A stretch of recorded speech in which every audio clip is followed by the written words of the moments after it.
telah mendapatkan syafaat dari Rasulullah SAW. Amin ya rabbal alamin. Bapak Ibu yang dimuliakan Allah Subhanahu wa taala, di antara perbuatan yang bisa menghapus amal kita, yang bisa membatalkan pahala kita, yang bisa merusak pahala kita, bahkan tidak tersisa dari apa yang kita kerjakan dari amal tersebut adalah riya. Riya kalau menurut bahasa berasal dari kata ro'a. Ro'a itu maknanya melihat. Kalau kita detailkan, riya ini menurut bahasa berarti melakukan suatu perbuatan agar dilihat oleh manusia. Kita ulangi, melakukan suatu perbuatan agar dilihat oleh manusia. Atau menurut Imam Al-Ghazali mendefinisikan riya sebagai amal yang dilakukan untuk disaksikan orang lain agar mendapatkan kedudukan dan popularitas. Atau bahasa kita di Indonesia sering menyebut dengan istilah riya ini apa Bapak Ibu? Pamer. Karenanya Bapak Ibu yang dimuliakan oleh Allah, jangan kita melakukan suatu kebaikan karena riya, jangan melakukan suatu kebaikan karena riya, dan jangan meninggalkan suatu kebaikan karena malu. Jadi tidak melakukan kebaikan karena riya dan tidak meninggalkan kebaikan karena malu. Kalau kita lihat sekarang zamannya sedikit berbalik Bapak Ibu. Banyak orang malu kalau berbaik. Malu di sela-sela istirahat, anak-anak muda baca Quran itu malu dia. Kecuali orang masih monok.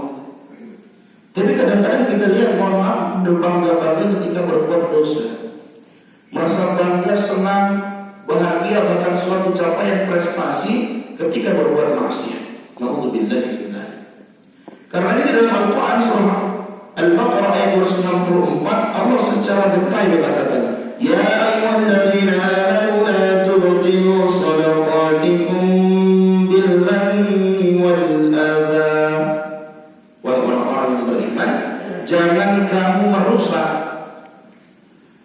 sedekahmu dengan menyebut-nyebutnya dan menyakiti perasaan si penerima. Kalladzi yunfiqu malahu ria'an nas wa la yu'minu billahi wal yawmil akhir.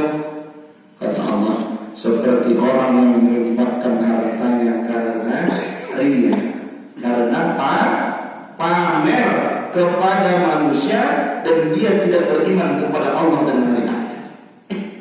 Kemudian Allah lanjutkan dalam ayat Al-Baqarah ayat 264, "Famathaluhu kamathali safwanin 'alaihi turabun fa'asabahu wabilun fatarakahu salda la yaqdiruna 'ala shay'in mimma kasabu wallahu la yahdil qaumal kafirin." Perumpamaan orang yang demikian itu seperti batu yang licin yang di atasnya ada debu. Kemudian debu itu dihujani hujan yang lebat. Coba Bapak Ibu kita kebayang itu ada batu licin terus di atasnya ada debu. Kemudian dihujani hujan yang begitu lebat. Kira-kira apa yang tersisa dari debu yang ada di atas batu tadi? Tidak ada sisa. Bayangkan kita beramal tapi kita tidak mendapatkan apa-apa dari amal yang kita kerjakan. Rugi dong, kan gitu Pak. Kita beramal tapi kita tidak mendapatkan apa-apa. Kemudian dan Allah tidak memberi petunjuk kepada orang-orang kafir. Karena Bapak Ibu yang dimuliakan oleh Allah Subhanahu wa taala, Rasulullah SAW pernah mengingatkan, "Wahai umat manusia, takutlah kalian semua terhadap syirik sarair." Syirik yang tersembunyi. Para sahabat bertanya, "Ya Rasulullah, apa itu syirik sarair?" Nabi menjawab, "Apabila ada seseorang mengerjakan sholat seraya bersungguh-sungguh dengan memperindah sholatnya dikarenakan tahu bahwa manusia melihat. Bayangkan di antara kita mungkin ada yang sholat itu ketika tidak ada yang melihat biasanya cepat lama, cepat pakai banget atau cepat aja, kecepatan gila. Bahkan tidak jarang saya tak sholat dilit, sholat dilit. Dilit ini kalau dalam bahasa Jawa cepatnya cepat banget atau cepat biasa, Pak? Kilat. Cepat kilat. Nah, itu sholat dilit itu gimana kan gitu gimana? Nah, saya tak sholat boleh, Pak. Saya tak sholat sore, terus tak tinggal, teman tidak tak. Yang kedua, ketika ada yang melihat, nah ini kemudian kata Nabi, dia memperindah bacaan sholatnya, memperlama sholatnya. Kenapa dia lakukan? Tujuannya tak lain dan tak bukan agar mendapatkan pujian dari manusia. Baca bismillah itu bisa lama. Kalau ada yang melihat, dipotong-potong namanya bismillah agar katanya Bapak Ibu, meninggalkan suatu amal dikarenakan untuk manusia itu disebut riya.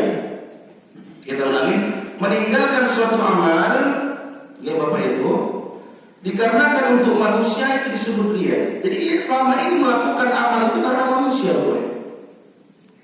Ada yang kita sebut saja Pak Tukijo, ya. Ada Pak Tukijo, tidak ada. Pak Tukijo ini mohon maaf, setiap kali habis sholat pulang ke rumah itu baca Quran. Amalnya bagus. Tapi kalau dia baca Quran itu, kalau mendengar suara terompah kaki dari Pak Gun, jadi udah dengar suara terompah itu, kan dia bulan-bulan itu, Pak, udah dengar suara terompah, baru dia baca-baca Bismillahirrahmanirrahim. Sehingga yang itu luar biasa ini Pak Tukijo ini habis sholat mesti baca Quran. Udah hilang terompahnya, Shadaqallahul azim. Jadi ya ini melakukan gara-gara dengar terompah. Qadarullah Bapak Ibu. Pak, jangan Pak Gun ya, yang lain Pak. Kita ganti bukan Pak Ucok. Pak Ucok ini mohon maaf meninggal dunia. Pak Ucok meninggal dunia. Kira-kira dia masih melanjutkan baca Qurannya nggak? Karena dia selama ini baca Quran itu kalau udah dengar terompah Pak Ucok meninggal dunia, dia tinggalkan amalan yang baik tadi. Kenapa? Karena selama ini ia melakukannya hanya agar didengar oleh Pak Ucok. Artinya apa? Meninggalkan suatu amal dikarenakan untuk manusia. Itu disebut riya. Sedangkan mengerjakan suatu amal karena manusia itu disebut syirik saghir. Jamaah yang dimuliakan Allah Subhanahu wa taala. Ya. Nah, 3 menit lagi selesai ya. Saya mulai gelisah tuh. Apa cirinya? Ini menurut Ali bin Abi Thalib. Cirinya ada 3 orang ini. Pertama yang murai falatu alamatin, orang itu 3 cirinya, 3 alamatnya. Apa yang pertama? Yaksan idza kana wahda. Orang yang memiliki sifatnya biasanya Bapak Ibu malas ketika sendirian. Ini cewek yang kui malasnya pol. Bahkan dalam Al-Quran itu dikatakan untuk berdiri semacam qom salah, berdiri dengan malas. Apalagi imamnya lama. Blended nenek. Gak kelihatan saya ini ya. Tambah ngedumel sama imam. Ustaz ini orang ngerti keadaan jamaah. Dari ini. Ya, memang imam pun harus melihat kondisi jamaahnya kan gitu ya Bapak. Tapi kalau jenengan nanti mohon maaf melihat imam yang gak mau, semua didatangi. Masjidil Haram sih, tak tahu ya tak. Oh ini pelanggar tidak. Tidak begitu juga Bapak Ibu yang dimuliakan Allah Subhanahu wa taala. Kemudian Bapak Ibu, yaksan idza kana wahda wa yanshud idza kana fil nas. Wa yarshadu idza kana finnas. Orang dia itu biasanya males ketika sendirian, rajin pol, nek wonge kata. Jadi kalau orang banyak itu Pak, kabeh pengen dikerjakan. Apalagi dengan tambahin, jenengan ini luar biasa Pak. Kalau kita mau kemana Pak Biar, ada Pak biasa ini Pak. Ini Pak Sinapa. Wah, baru udah banyak orang itu Pak, rajinnya nggak ketolong. Kemudian yang ketiga yang terakhir Bapak Ibu yang dimuliakan oleh Allah Subhanahu wa taala, wa yazidu fil amali idza kana uthniya alaihi wa yanqus idza dhamma. Orangnya itu amalnya meningkat kalau dipuji. Maka kita katakan kalau dia tambah dipuji, masya Allah, jangan ditanya. Semua pengen dikerjakan. Tapi kalau mohon maaf diingatkan, maka dia menurun semangatnya. Orangnya itu tidak bisa hidup kita caci, mohon maaf bukan dicaci, diingatkan. Pak bukan begitu, jenengan ini tidak bisa. Maka dia tinggalkan. Karena kemudian orang dia itu nggak bisa bersungguh-sungguh Bapak Ibu dalam beribadah, nggak bisa. Karena ibadahnya itu diri saya. Orang uang, memang uang, ya belum dapat niatnya katanya. Nah, yang kedua orang dia itu Bapak Ibu suka mengungkit kebaikan. Jadi dia selama ini berbuat itu tentu ingin mendapatkan balasan. Ini kadang-kadang kita yang sulit.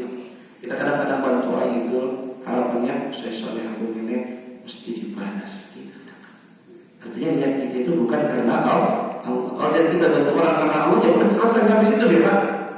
Kalau dibalas ya alhamdulillah, tidak dibalas tidak apa-apa. Bukan kita datang ke tetangga B, tetangga C cerita duit tak puluh saya kira tahun belas. Ada orang begitu? Oh banyak deh Pak. Oh saya kira sedikit. Nah karenanya Bapak Ibu mari coba kita juga beramal karena Allah Subhanahu wa taala. Pelan-pelan Bapak Ibu menangkap kita. Dan jangan pernah juga merasa saya lebih baik daripada Anda. Saya lebih baik, Anda itu tempat salah. Saya lebih baik itu Bapak Ibu. Itu sudah dicontohkan oleh iblis. Jangan pernah merasa kita lebih baik daripada orang lain. Kita ini siapa Bapak Ibu? Cuma Allah tidak buka kita aja saat ini. Betul ya Bapak Ibu? Kalau dibuka dosa kita terpampang dengan jelas. Selama ini kita katain si A, katain si B. Allah doakan kebaikan untuk saudara kita. Kan gitu Bapak Ibu. Lemah lembut kita sama saudara kita. Jangan kasar. Jangan merasa lebih baik, lebih hebat, lebih alim. Allah itu sudah dicontohkan Bapak Ibu. Kita fokus sama ibadah kita. Fokus dengan apa yang kita yakini. Kalau berbeda itu hal yang biasa. Bukan berarti kita menghakimi orang lain. Kalau memberikan nasihat, sampaikan nasihat yang terbaik dengan cara-cara yang terbaik. Sudah jelas dalam Al-Quran. Ud'u ila sabili rabbika bil hikmah wal mau'izatil hasanah. Itu jelas Bapak Ibu. Kita jadi seorang Muslim pada saling menasihati dalam kebenaran, bukan dalam saling cacian. Demikian Bapak Ibu, semoga Allah memberikan